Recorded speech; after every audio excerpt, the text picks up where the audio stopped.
Bonjour, Pierre-Philippe Lacroix, directeur général de Réseau des communes. Je suis heureux de vous accueillir à cette webconférence consacrée aujourd'hui, ce soir, à notre espace collaboratif.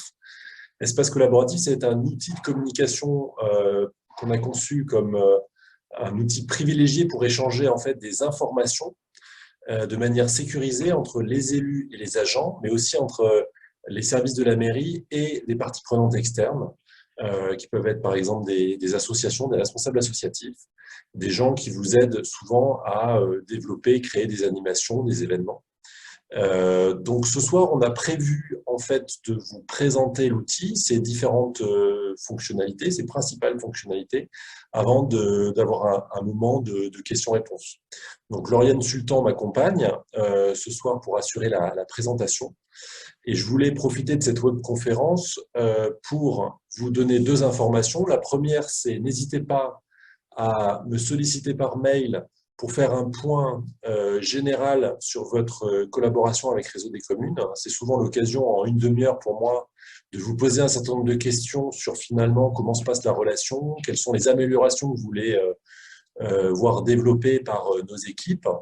Et puis la seconde information, c'était aussi de vous dire qu'on a lancé depuis un mois une newsletter qui vous permet de vous tenir au courant de nos actualités, des dernières innovations dont vous pouvez bénéficier, très souvent d'ailleurs dans le cadre de votre forfait, de votre pack. Donc n'hésitez pas, via le site internet réseaudescommunes.fr, en bas, vous verrez, il y a une mention qui indique effectivement cette possibilité de vous inscrire à cette newsletter. Voilà, pour des raisons pratiques, je me ferai, comme d'habitude, le porte-parole de vos questions, de vos remarques, via la fonction converser ou discussion que Lauriane rapidement va vous présenter. Et moi, je vous invite vraiment à poser dès le début de nos échanges, de nos présentations, vos questions pour qu'on puisse les traiter toutes. Voilà, je vous souhaite une bonne webconférence et puis à tout à l'heure. Bonsoir à toutes et à tous. Je prends rapidement la parole pour vous présenter, comme à chaque fois, la partie conversation ou discussion que vous trouvez dans votre logiciel Zoom. Donc, si vous êtes sur ordinateur, vous trouverez le bouton en bas et ça vous ouvrira une colonne où vous pourrez taper toutes vos questions. Si vous êtes sur une application mobile, vous avez un menu intermédiaire plus qui vous ouvrira le bouton qui s'appelle discussion ou converser selon les versions.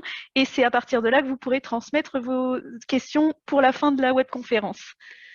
Je vais immédiatement continuer la webconférence et vous présenter l'outil.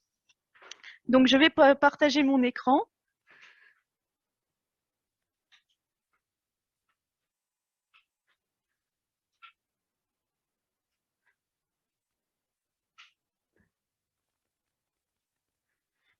Bienvenue sur mon écran de Neops. Donc, comme les autres fois, on est en conditions réelles dans la plateforme pour que je puisse vous montrer comment cela fonctionne. Aujourd'hui, nous travaillons donc sur l'espace collaboratif. Donc, je vais aller sur mon raccourci pour y accéder. Donc, l'espace collaboratif, qu'est-ce que c'est? Déjà, c'est un espace privatif qui est accessible uniquement sur invitation et qui permet d'échanger des informations, des documents, comme une sorte de forum en fait privé, accessible uniquement à certains groupes qu'on a appelés des groupes d'échange. Donc les groupes d'échange, qu'est-ce que c'est? C'est un espace qui peut être soit semi-public, comme vous le voyez ici, c'est par le biais du petit logo, donc semi-public ou privé. Semi-public, ça veut dire que toutes les personnes invitées à travailler sur l'espace collaboratif pourront voir les éléments dans le groupe. Privé, ça veut dire que seules les personnes invitées et ajoutées au groupe en question pourront consulter les informations. D'ailleurs, ils ne les verront même pas s'ils ne sont pas invités. Si l'on entre dans un groupe, donc on va rentrer par exemple dans celui-ci, on arrive sur une espèce de forum dans lequel les sujets sont empilés par ordre chronologique.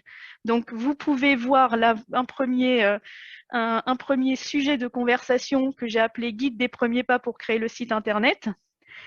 Ce forum, il indique le sujet, l'auteur, la date d'ajout et le nombre de réponses. Le statut qui indique si le sujet est ouvert à la discussion ou fermé.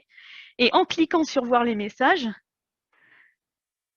on arrive sur un déroulé de tous les posts, comme on dit dans les forums, les uns en dessous des autres, avec la trombine de la personne. Donc là, on voit mon petit logo et mon arrobas qui correspond à mon pseudonyme. Le sujet, le texte où on peut mettre de la mise en forme, des emojis, des photos et les pièces jointes. Si je souhaite répondre, je peux cliquer pour rajouter une information.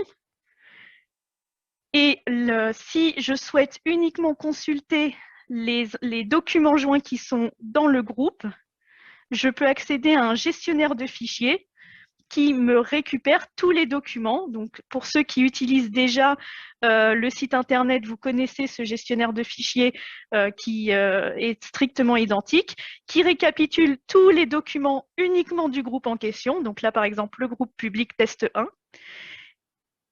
Et l'intérêt, c'est que vous pouvez partager des informations, donc soit avec toutes les personnes que vous invitez, soit avec des personnes qui sont uniquement un peu plus confidentielles. Comme vous voyez, j'ai fait un sujet un peu confidentiel dans un groupe dit privé. Donc, comment ça marche l'ajout des utilisateurs dans le groupe? Donc, la personne qui met en place cet espace collaboratif va accéder à un onglet utilisateur, où il va retrouver déjà son propre compte. Donc ça, c'est un de mes comptes administrateur du projet. Donc administrateur du projet, qu'est-ce que c'est? C'est une personne qui a accès à tous les outils et à toutes les informations liées à la structure dans NeOps, donc à la fois l'espace collaboratif, le site internet si la commune en possède un, la billetterie si la commune en possède une, les contrats, les factures. Administrateur, ça c'est mon compte avec lequel je suis actuellement connectée, qui permet de travailler sur l'intégralité de l'espace collaboratif, mais uniquement cet espace-là. Et ma collègue Nadie Joyce, que vous pouvez découvrir ci-dessous, a un compte intervenant. Intervenant, qu'est-ce que ça veut dire? C'est qu'elle est invitée à la plateforme, mais elle n'a pas accès à tous les groupes d'échange par défaut. Quand elle se connectera, si moi je me connecte, je les vois tous et je peux travailler sur l'intégralité, mais si Nadie Joyce se connecte, elle ne verra que le groupe public. Comment faire pour lui donner accès au groupe privé? Il faudra que je clique sur « Gérer les intervenants », que je l'ajoute.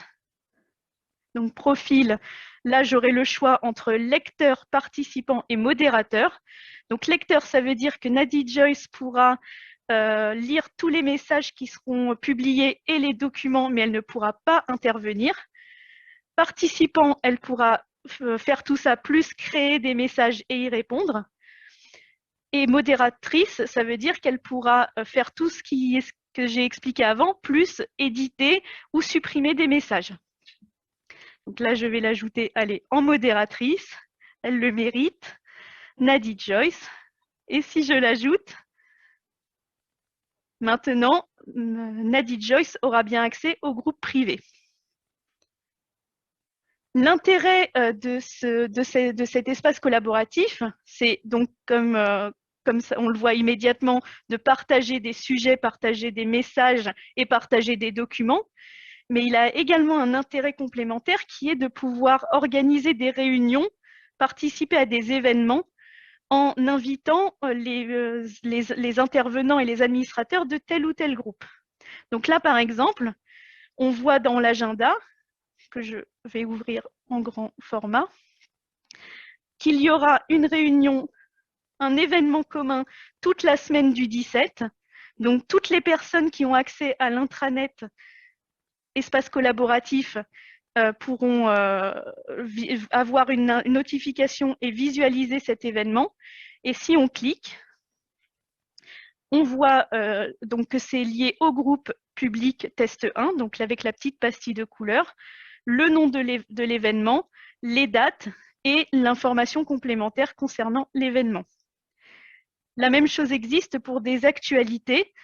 c'est-à-dire des articles un peu plus complets comme une sorte de blog lié au groupe en question. Vous remarquerez également qu'il y a un espace de stockage, comme sur le site internet, qui est de 5 gigaoctets à partager entre tous les groupes, ce qui permet de stocker énormément de documents, par exemple pour faire de la concertation avec le grand public, stocker des PDF, ou faire des groupes entre commissions municipales et stocker des documents de travail. Vous avez énormément de place pour travailler, sachant que vous pouvez également augmenter.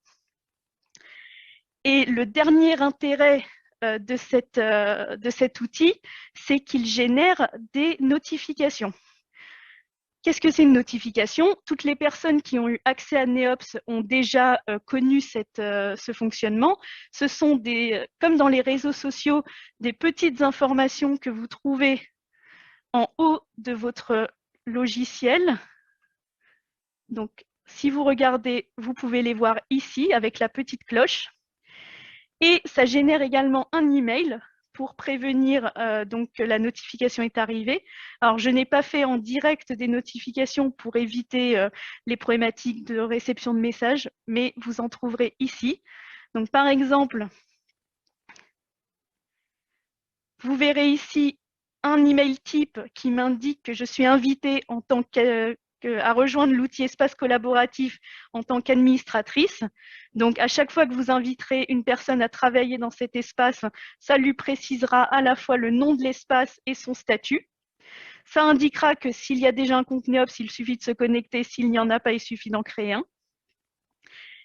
Et la notification, donc ça c'était le mail, vous le retrouvez également dans la petite cloche comme je vous l'indiquais, avec toutes les actions qui se passent dans l'espace collaboratif. Donc qu'il y ait une invitation, un nouveau sujet, une nouvelle réponse, un nouvel événement ou une nouvelle actualité, tout génère de la notification, ce qui permet toujours de tenir informés les participants pour pouvoir consulter régulièrement cet espace.